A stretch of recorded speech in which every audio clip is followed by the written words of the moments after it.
Alright. Okey, kita dah ada data setiap item untuk mengukur sikap matematik. So macam mana kita nak compilekan supaya kita dapat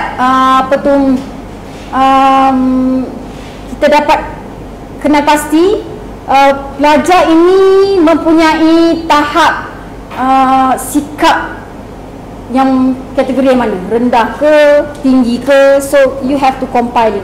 Sama ada nak totalkan skor markah matematik dia, markah sikap matematik dia, ataupun you nak ambil dia sebagai average.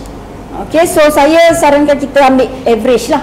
Ya, average kita total, kita ambil purata skor untuk sikap matematik. Sebab kita ada 10 kan, 10 item untuk sikap matematik, betul tak? Kalau orang tu dia jawab semua 5, okey, skor dia 5, 5, 5, 5. So keseluruhan markah dia untuk sikap matematik tu berapa? Kalau dia jawab semua 5, 5, 5, strongly agree, strongly agree, strongly agree. So 50 lah, total dia 50 skor untuk sikap matematik. Maksudnya memang tinggi, sangat tinggi lah, dia punya sikap dia bagus lah. Ya, tapi kalau orang tu jawab semua satu, so berapa semuanya markah dia? Skor untuk sikap matematik 10. Maksudnya memang rendah sangat lah. Okay, so you boleh ambil total pun boleh. So maksudnya range dia 10 hingga 50 lah markah dia. Paling rendah 10, paling tinggi 50. Alright, so kita boleh kategorikan. Kalau ikut ambil total, kategorilah kepada 3 bahagian.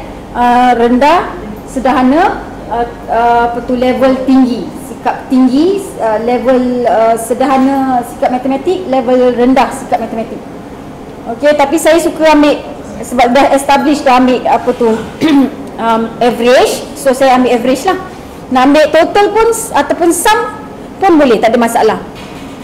So sekarang ini buka balik yang tadi, mana tadi? Okey, kita nak compute variables, transform, compute variables. Boleh follow? Okey, compute variable.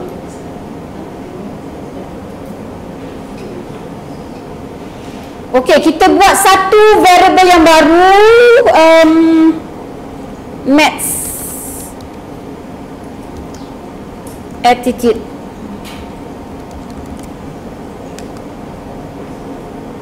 Okey, maths attitude keseluruhan lah. Okey, yang kita dapat data tu by item, item 1, item 2, maths attitude 3, 4, 5. So kita nak keseluruhan kan dia. Okey, kita nak dapatkan data keseluruhan maths attitude ni.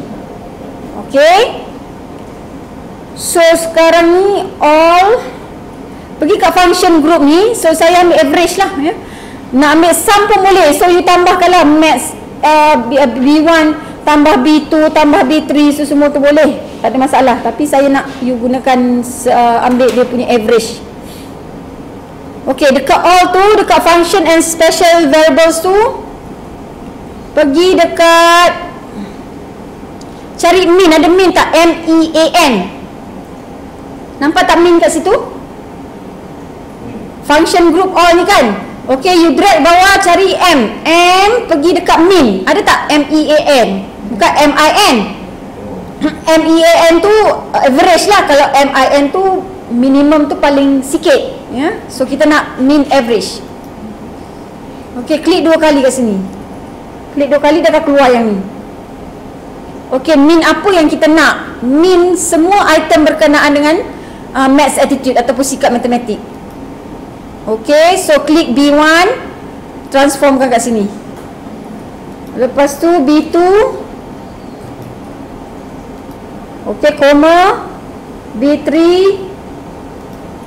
koma B4. Jangan lupa klik arrow B5. Lepas tu koma B6,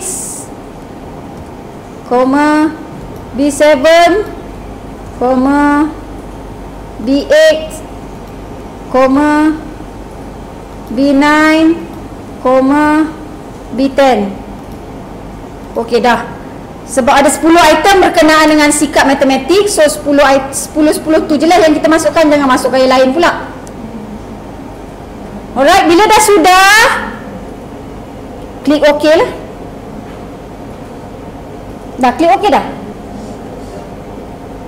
Dia akan jadi macam ni ya, min dalam brackets B1, B2, B3, B4, B5. Jangan lupa letak koma pula setiap BB tu letak koma. Dah sudah dah? Dah? Okey, dah klik OK dah? Dah klik OK? Saya nak klik OK ni. Boleh? Okey, klik OK. Okey, dia akan keluar execute tu, compute max attitude mean lah. Okey, tengok balik yang kita dah buat. Okey, nampak tak dia buat satu lagi kolom max attitude tu? Nampak tak ujung sekali? Ini dia dah compute kan average untuk max attitude item 1 hingga 10. Faham tak ni?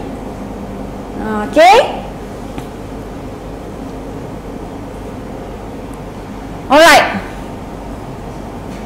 So sekarang ni satu lagi sebelum kita nak analisis satu lagi ni still lagi modify data ni. Kalau tak dapat dia tulis variable contains illegal character.